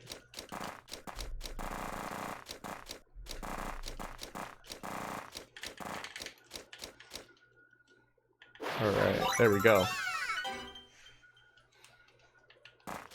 So now we got Ethan's key, which means we can go to Prissingham. So here's the kind of final stretch. It is definitely the scariest part of the game. But it's because you go through these portals, and those portals take you to every single place prior in the game, such as Meadland, Diana Ford, Zootopia, and Ethanica. And you have to do like a bit of a boss rush, kind of. A whole bunch of enemies come at you, and you have to take care of them. And some of them are actually really tough, so it's definitely where a lot of runs die, but I think we're gonna be good. I was gonna say there's not a lot of backtracking, but you suddenly get to visit the other areas. Yeah, exactly.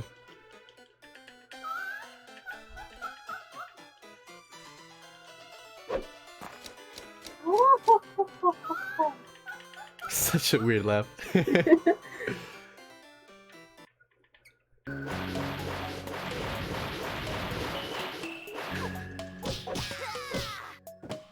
And drop down. To the right. And now we make our way to our last area. So all this kind of workup for probably the easiest fight for last. I mean, when I was a kid, obviously Priscilla was a bit difficult, but now it's kind of really easy. It's probably one of the easiest fights in the game. Especially compared to the gauntlets that you have to face in Prison Camp. Exactly, so it's like getting to Priscilla is actually harder than facing Priscilla. Which I will wholeheartedly, you know, stand by, because it's such an easy fight after so much work. So here's our starting portal, and now we have to go and unlock this portal through another portal. It's a portalception.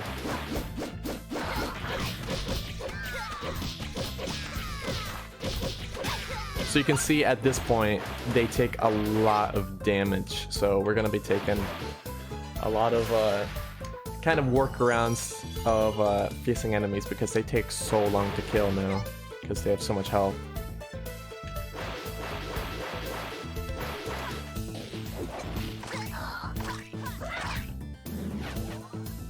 You can see the benefit of roll jumping over enemies as well. It's very useful. I always had trouble with the Midland section of this when I was a kid. Like I would have to like this part? the gauntlet so hard. Well, I might be taking spike damage. Yep, I messed up. I accidentally muscle memoried brought Chomp up.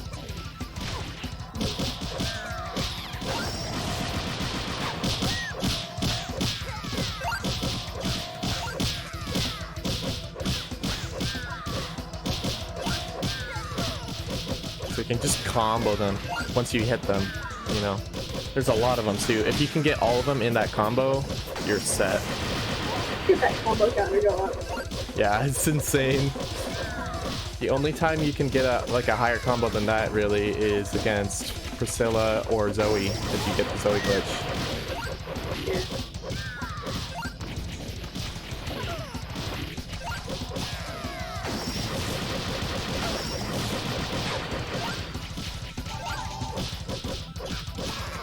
Definitely gotten better at doing that one.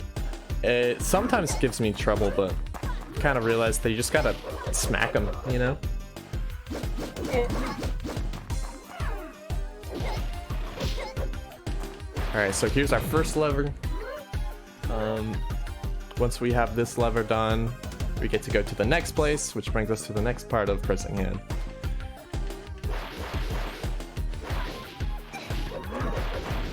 I don't want to get careless here. And I guess we get a new form. Nice. Alright. Paladin signature skills is What? Okay. Definitely need to be careful here. Okay. Now I'm scared. My goodness. Oh, buddy. Oh no. I didn't think you would hit me. No. Ah. Oh my goodness. Alright, so Are you ready? I don't really have any I don't have any save states to really help us through here. I'm just gonna have to redo that area, which is unfortunate, very unfortunate, and it'll bring us past estimate. But that's my B. I thought I didn't think you would hit me. That is. Hello there. Hi there. So we had some technical issues Okay. a moment ago. So we apologize for that. But yeah, keep going and go on. Okay, is it all good now? It should be all good. If Alright, there's sweet. any more issues, we'll let you know. Hopefully it'll keep working then.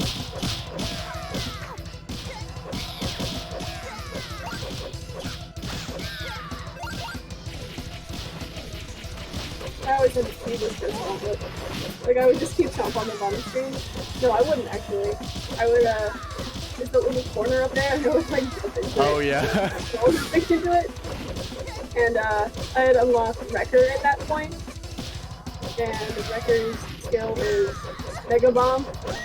Oh, you just throw him down. That's completely fair, actually. I felt so cheesy for doing it that way.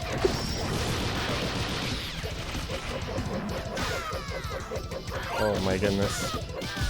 Definitely took a lot more damage that time. Yeah.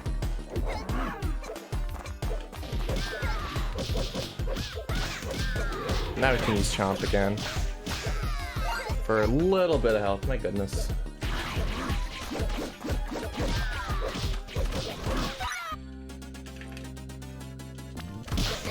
So I'm gonna be farming this guy for a little bit.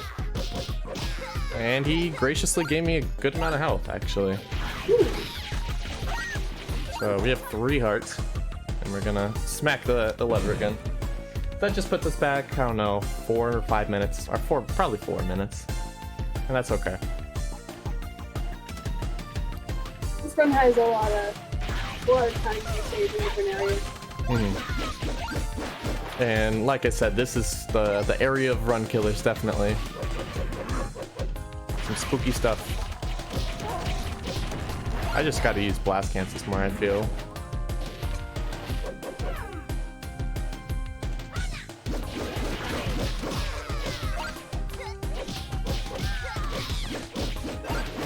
Alright.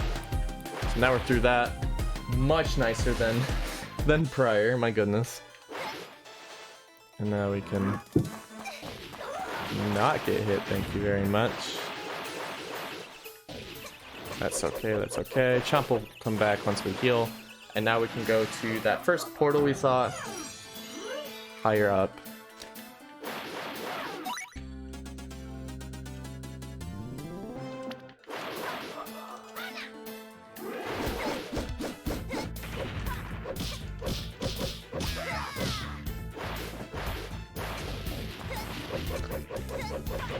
Alright, so off we go to the next place.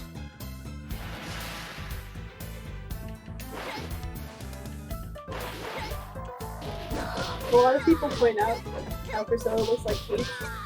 And to this day, I don't know if that's intentional or not. It can't not be. You know?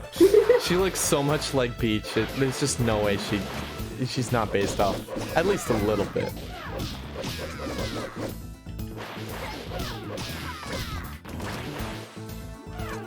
Unless they, like, accidentally just had inspiration kind of in their brain. Like, you know what if we have, like, this princess in, like, pink attire with, like, blonde hair? You know? Maybe they just did that. Maybe. Accidentally made Peach.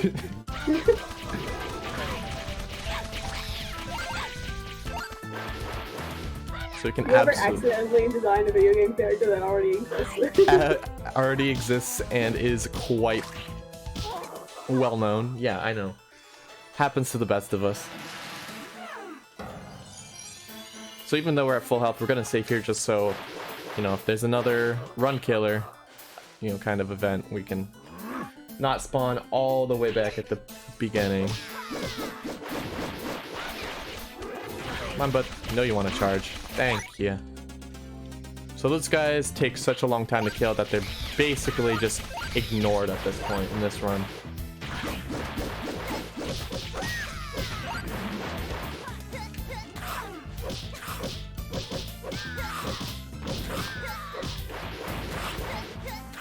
So you'll see when I go into attack enemies, I'll be using the air attack a lot.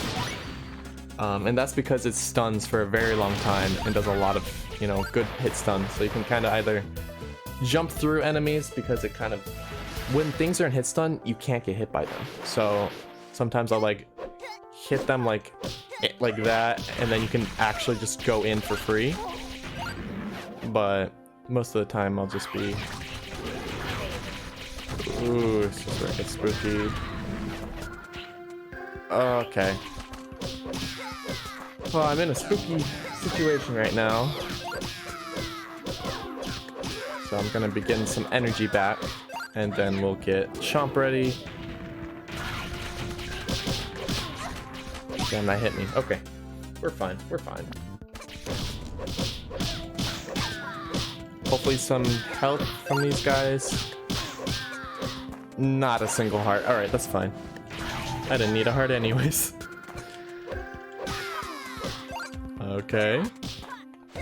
So we're just gonna be getting up here. This is the only area that doesn't have kind of like a boss rush kind of area. Which is honestly welcomed because having it every single world would be just very spooky.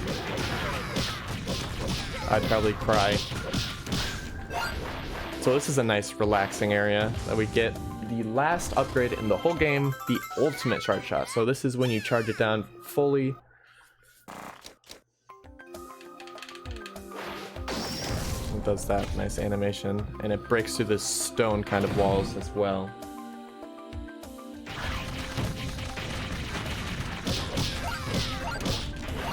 I'm gonna let Chomp charge quick.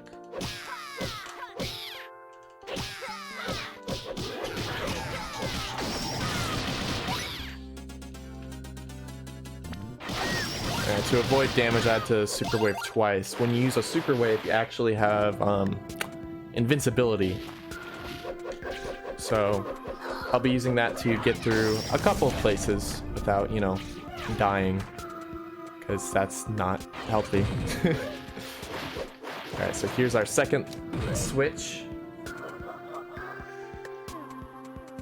Then we go back a little bit, and we get to go to the Zoetopia area.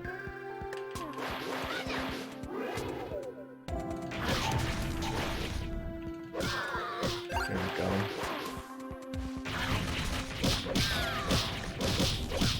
From now on, enemies are going to be doing like a heart and a half. I think a couple of them do 2 hearts, and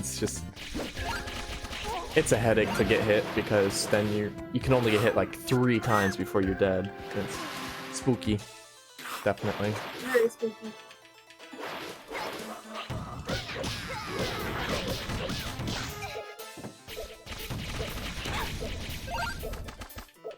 Like, I'm actually technically one shot right now to certain enemies, and that is genuinely frightening.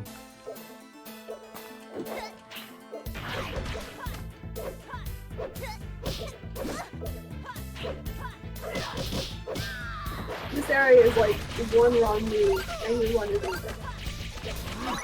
Anything can kill you, definitely. So I'm taking my sweet time, definitely. But here's our next save point, so we're good.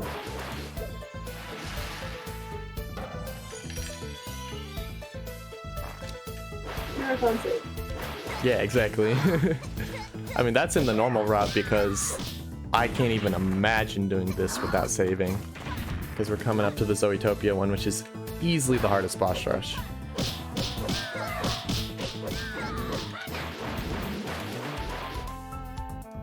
Easily. It's so frightening.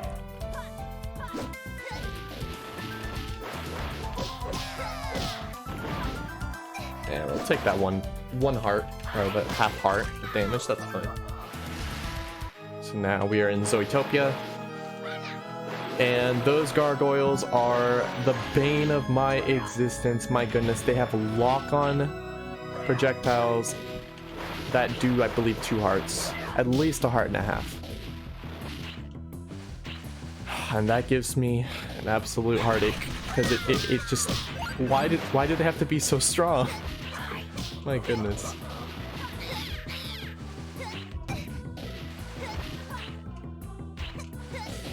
They can be really annoying right there, so...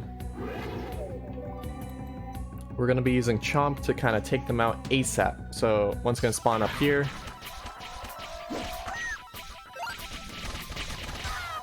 And we're going to be using him to take him out as soon as possible. This one has just normal projectiles. Not really lock-on. We don't really need to worry about him, but it's the lock-on ones that we want to get rid of as soon as possible.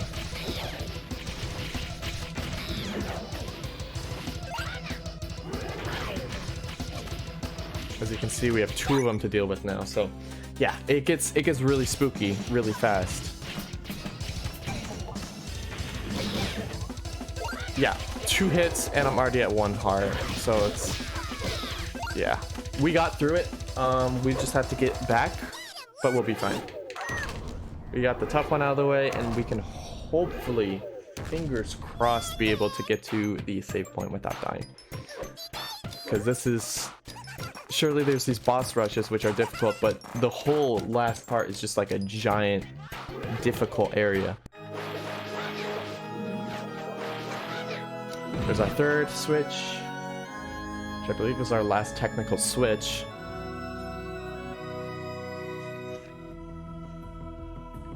Gonna get Chomp back, and we're gonna take on the fray. So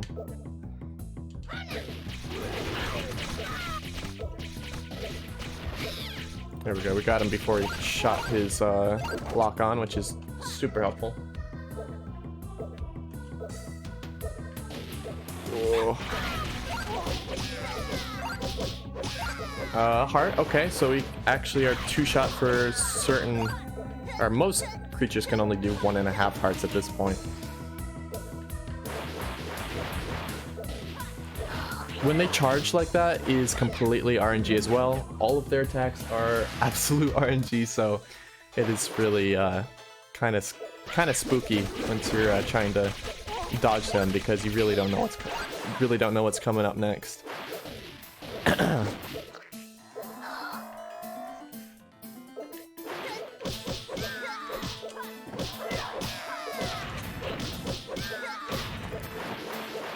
was really close. Okay. So now we're just gonna make our way down and get through as soon as possible, and we are basically in the almost in the final stretch. We're almost to Priscilla. We just gotta face the Ethanica area, and then we are good.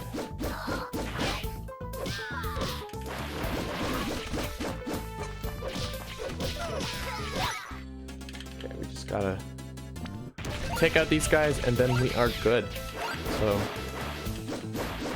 just gonna be all careful like, all safe like, and here we go. So there we go. Thank you for the heart. Much appreciated and needed.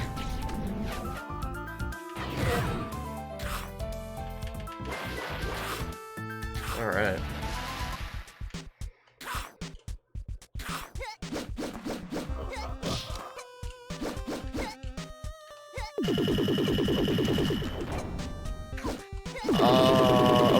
Okay, that's good.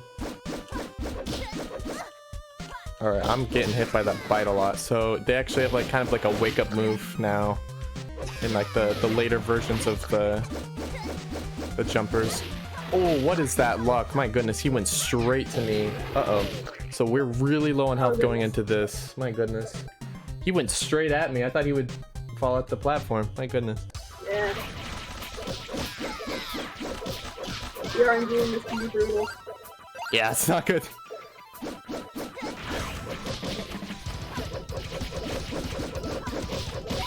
Alright, but I think I can do this. I think we're good.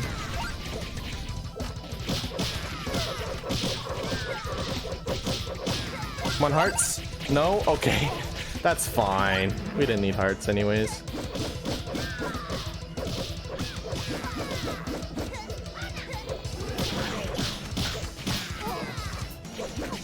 Oh, he did a wake up. Okay.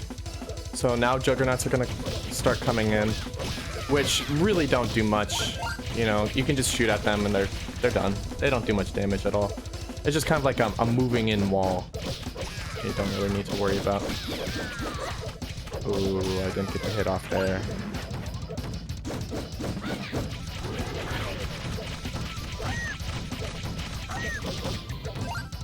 And then after this Juggernaut, we should be good.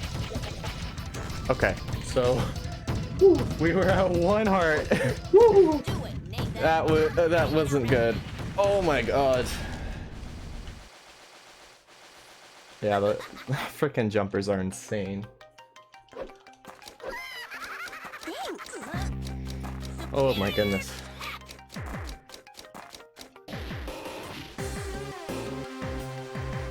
So here we are at the final stretch. If we get hit once, we're dead. But it's pretty simple from here on out.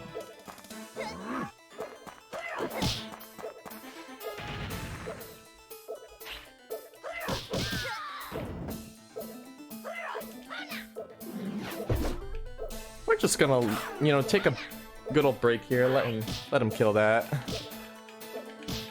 We'll just take our sweet time. We're not dealing with anything here. Oh, stunning them so they can't shoot their projectiles. Now we can get to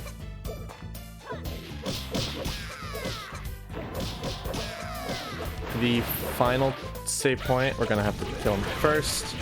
Then past that dumb seeker is our final save point. Oh, and we're safe. We are safe. It is free from here on out.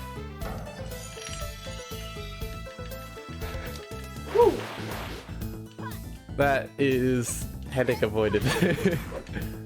Almost got hit by a dumb seeker. Alright. Alright, we're good now. So here's the final fight.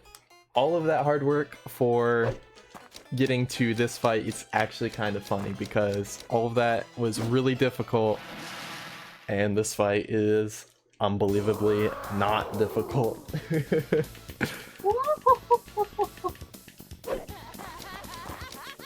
She goes mad power because she's kind of angry at you a little bit.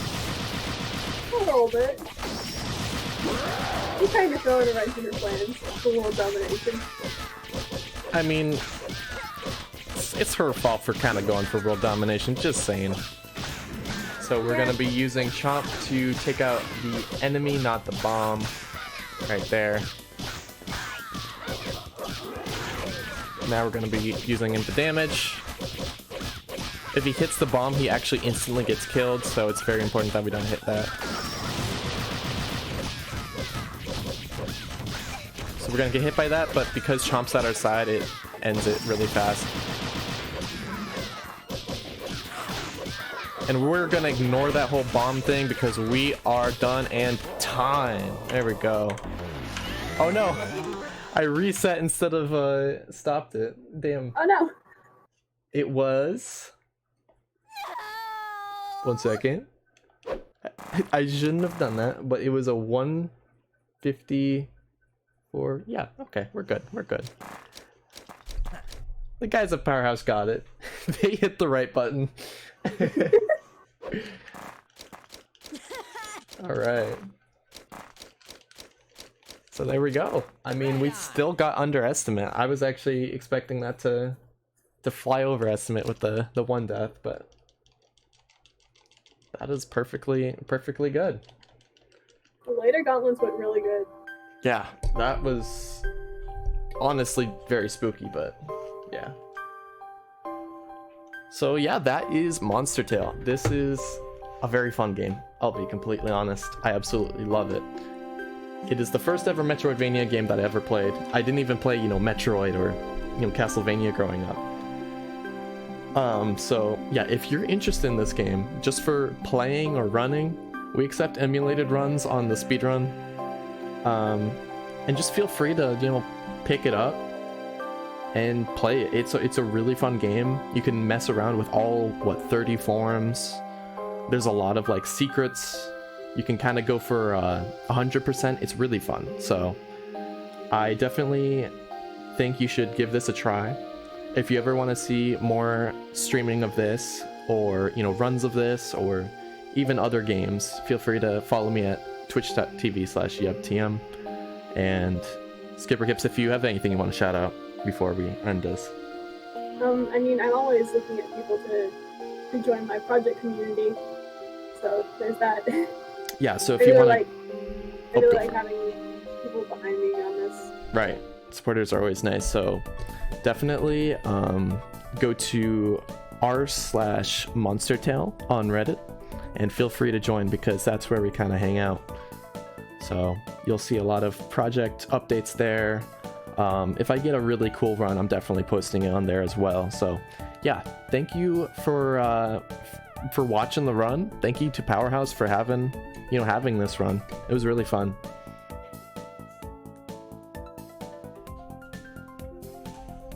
So yeah.